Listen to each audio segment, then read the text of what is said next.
नमस्कार दोस्तों, ACPL computer classes में आपका फिर से स्वागत है। दोस्तों, आज का टॉपिक रहेगा कि रिहर्स टाइमिंग क्या होता है और स्लाइड शो में रिकॉर्ड स्लाइड शो क्या चीज़ होती है। आज हम बात करेंगे इन दो चीज़ों के बारे में, rehearse timing and record slide show.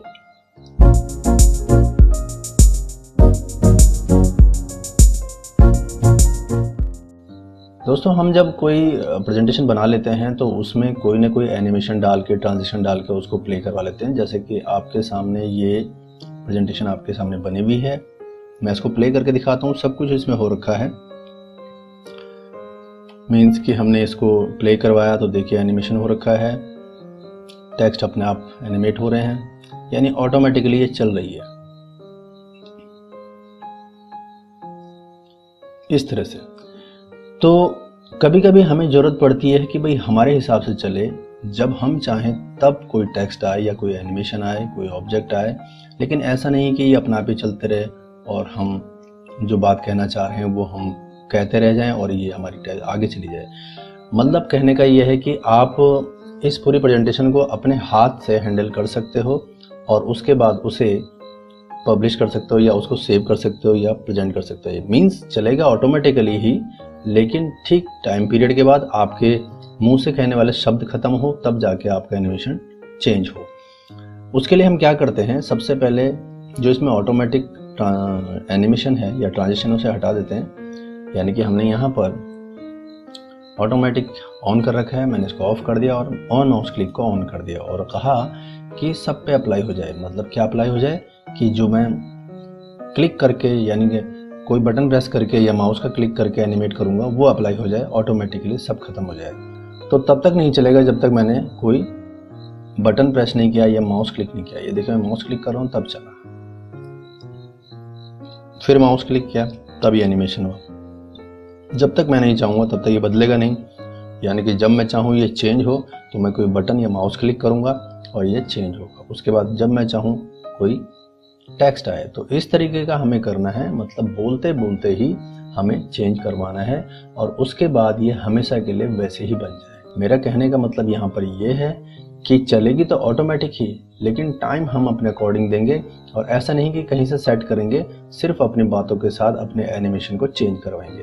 तो चलिए मैं शुरू करता हूँ, आप ध्यान से देखिएगा कैसे करना है। इसमें मैं स्लाइड शो में जाता हूँ और यहाँ पर है रिहर्स टाइमिंग। रिहर्स टाइमिंग हमारे एनिमेशन को हमारे अकॉर्डिंग चेंज कर लेता है। लिखा हुआ रहे हैं, practice makes perfect, start the full screen slide show to figure out the perfect timing for each slide. तो हर स्लाइड के लिए एक परफेक्ट टाइमिंग आप अपने हाथों से दे सकते हैं। तो चलिए चलते हैं इसमें। तो रिहर्स टाइमिंग और स्लाइड शो में दोनों में डिफरेंस ये है कि रिहर्स टाइमिंग हमारे अकॉर्डिंग टाइमिंग देगा और जैसे कि इसमें लिखा हुआ भी आएगा भी कि practice makes perfect, start the full screen slide show to figure out the perfect timing for each slide. यानी कि हर स्लाइड के लिए परफेक्ट टाइमिंग के अकॉर्डिंग हम चेंज करवाएंगे अपने हाथों से। यानी कि हम चाहते हैं कि ये जो टाइटल है ACPL वो कितनी देर में आए और आए तो कितनी देर तक रहे, जैसे रहे तो उसके बाद जब ये कंप्यूटर एजुकेशन वर्ड आए तो कितनी देर बाद आए तो कितनी देर तक रखें हम उसको। तो वो हम पे परफेक्ट टाइमिंग के अकॉर्डिंग हम उसको सेट करेंगे। और रिकॉर्ड स्लाइड शो में क्या होता है कि हम अपनी वॉइस के साथ ही इसको एनिमेट करवाएंगे। तो दोनों में कर लेते हैं इस काम को। तो चलते हैं रिहर्स टाइमिंग की तरफ। रिहर्स टाइमिंग में मैंने क्लिक करूंगा तो आप देखेंगे मेरी पूरी स्लाइड शो आ गई और ये कुछ नहीं कर रही है। और यहाँ पर देखिएगा आपकी टाइमिंग रिकॉर्डिंग शुरू हो गई है। यानी कि मुझे इसे प्ले किए हुए इतने सेकंड हो गए, मैं चाहता हूँ 10 सेकंड बाद मेरा कोई एनिमेशन आए, तो मैंने ये क्लिक कर दिया। अब यहाँ पर देखिए मैं चाहूँगा ये 16 सेकंड तक रहे और उसके बाद नया आए तो 17 सेकंड पे मैंने इसको एंटर कर दिया। और मैं चाहूँगा ये 25 सेकंड तक रहे तो मैंने 25 सेकंड पे एंटर प्रेस कर दिया, तो नई स्लाइड आ गई। तो नई स्लाइड के लिए देखो फिर से 0 से शुरू हुआ और ये हमारी टोटल टाइमिंग चल रही है। तो अभी ये जैसे चलने पे लगा हुआ है तो मैं चाहूँगा कि 12 सेकंड बाद आए, तो 12 सेकंड के बाद मैंने एंटर प्रेस कर दिया। उसके बाद मैं चाहूँगा कि इसके आने के 4 सेकंड यानी 4-5 सेकंड बाद ये आए, 20 तक रहे, फिर 21 में ये आए, 25 में मैंने ये ले लिया। तो अपने अकॉर्डिंग टाइम, और मैं ये कैसे कर रहा हूँ, एंटर प्रेस कर करके कर रहा हूँ। या कोई बटन क्लिक करके जितनी देर बाद आप चाहते हो कोई दूसरा टेक्स्ट आए उतनी देर बाद आप उसे एंटर या कोई की या माउस क्लिक कर दीजिए इस तरह से। अब मैं इसको पूरा कंप्लीट करता हूँ। ये देखिए,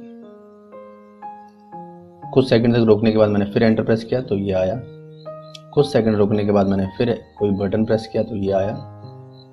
जैसे कि फिलहाल मैं यहाँ पे एंटर प्रेस कर रहा हूँ, फिर मैंने एंटर प्रेस किया तो ये आया, एंटर प्रेस किया तो ये आया, और इस तरह से हमारे अकॉर्डिंग टाइम सेट होता रहेगा।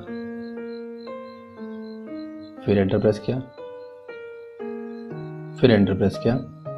ध्यान रखिए, मैं एंटर की आदत पड़ी है, आप क्लिक भी कर सकते हैं। फिर एंटर प्रेस किया, फिर एंटर प्रेस किया। जितनी देर तक आप चाहोगे रखो उसको। अब आप चाहते हो थोड़ी देर ये स्लाइड रुके यहाँ पे तो रोक के रखो। अब मैं एंटर प्रेस कर रहा हूँ तो नेक्स्ट स्लाइड आएगी। अब मैं फिर एंटर प्रेस कर रहा हूँ तो ये टाइटल आया। इस तरह से मैं इसको तैयार कर देता हूँ।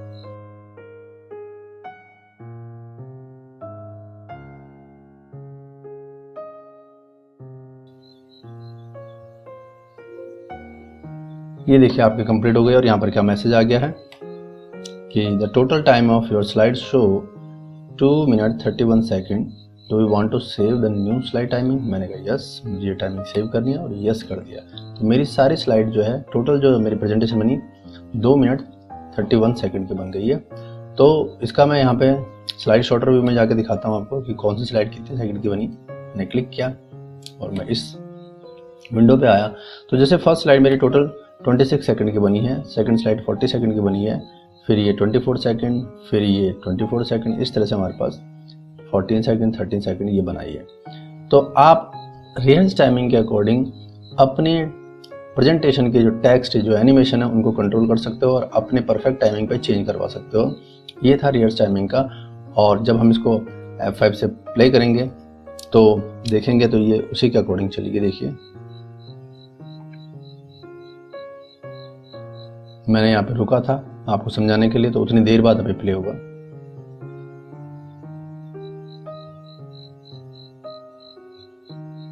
ये देखिए, इतनी देर इसलिए लगाई क्योंकि जब मैं रियल टाइमिंग स्टार्ट करा तो आपको कुछ बता रहा था तो वो सारा टाइमिंग यूज होता गया। उसके बाद मैंने इसमें एंटर प्रेस किया था तब उसके अकॉर्डिंग ये चेंज हो रहा था।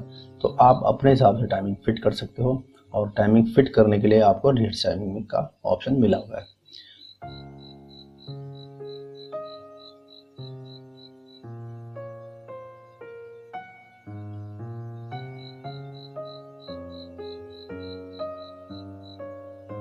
यहाँ पर इसके बाद मैं रुका था आपको समझाने के लिए। ओके गाइस, अब इसको हटा देते हैं और चलते हैं अब दूसरे ऑप्शन की ओर जो हमारा है रिकॉर्ड स्लाइड शो। हम क्लिक करेंगे, लेकिन ध्यान रहेगा कि रिकॉर्ड के साथ साथ हमारे जो कीज की हमारे जो प्रेजेंटेशन का एनिमेशन या ट्रांजिशन का जो कंट्रोल होगा उसके साथ साथ हमारी वॉइस भी रिकॉर्ड होती रहेगी, जिसे हम एक परफेक्ट प्रेजेंटेशन विद वॉइस अपनी कह सकते हैं। उसके लिए क्या होगा कि आपको बार बार बोलने की जरूरत नहीं पड़ेगी। आपने प्रेजेंटेशन के साथ साथ अपने वॉइस की रिकॉर्डिंग भी सेट कर देनी है ताकि वो समझाने का बार बार आपको जरूरत नहीं पड़ेगी किसी चीज़ को। तो रिकॉर्डिंग कैसे करते हैं देखिए, मैं यहाँ पे गया स्लाइड शो में, मैंने यहाँ पे स्टार्ट रिकॉर्डिंग फ्रॉम बिगिनिंग कर दिया। दोनों में से कोई भी ले सकते हो, जैसे क्लिक किया और यहाँ पर ये दोनों ऑप्शन ऑन रखने हैं, slide and animation timing, narration link and laser pointer. तो ये हमने कर दिया। अब देखिए ध्यान से देखिए, मैं अब स्टार्ट करने के बाद कुछ बोलना भी शुरू करूंगा और वो भी रिकॉर्ड होने लग जाएगी। ACPL कंप्यूटर क्लासेस में आपका बहुत बहुत स्वागत है। दोस्तों मैं यहाँ पर हमारे सिलेबस और प्रोग्राम के बारे में बात करूंगा। पहला है हमारे पास 3 मंथ कोर्स जो कि बहुत ही बिगिनर्स के लिए होता है, जिन्हें कंप्यूटर की शुरुआती नॉलेज नहीं है उनको शुरुआत करने के लिए। उसके बाद 6 मंथ कोर्सेज जिसमें थोड़ा सिलेबस और बढ़ जाएगा 3 मंथ के साथ साथ। नेक्स्ट है हमारे पास 1 ईयर कोर्सेज। 1 ईयर कोर्सेज में आपके सिलेबस के टॉपिक और ज़्यादा बढ़ जाएंगे, जिसमें प्रोग्रामिंग, अकाउंटिंग, डिज़ाइनिंग तीनों चीज़ आ सकती हैं। 1.5 ईयर इसमें हम हार्डवेयर के बारे में बताते हैं। 1 ईयर के साथ साथ हाफ ईयर जो है वो हार्डवेयर कोर्सेज के बारे में है। उसके बाद इंडिविजुअल शॉर्ट टर्म कोर्स जिनको फास्ट ट्रैक कोर्स करना होता है, अकेले करना होता है, जिनके पास टाइमिंग नहीं होते जैसे ऑफिशियल्स होते हैं, उनके लिए हमें ये प्रोग्राम ऑफर कर रखा है। Special programme for children. छुट्टियों में बच्चे कैसे यूटिलाइज़ करें या उन्हें किस तरीके से हम अपने कंप्यूटर में इंगेज करके रखें ताकि उनकी नॉलेज होती रहे, उनकी छुट्टियों का इस्तेमाल होता रहे, वो हमारे स्पेशल प्रोग्राम का अलग ही सिलेबस होता है बच्चों के लिए। और अब चलते हैं हम अपने 3 मंथ कोर्स की तरफ कि हमारा सिलेबस क्या क्या है। Introduction to computer, basic fundamental of computer, operating system, MS Office जिसमें 3 topic MS Word, Excel, PowerPoint की नॉलेज दी जाती है, और साथ ही साथ इंटरनेट। नेक्स्ट चलते हैं हम 6 मंथ कोर्स की तरफ। 6 मंथ कोर्स में भी introduction to computer, basic fundamental of computer, operating system, MS Office जिसके अंदर MS Word, Excel, PowerPoint जो कि 3 मंथ के कोर्स में सिलेबस में इंक्लूडेड था, लेकिन इसमें साथ ही साथ बढ़ गया है डेस्कटॉप पब्लिशिंग जिसमें Corel Draw, Photoshop, page maker और लास्ट में इंटरनेट।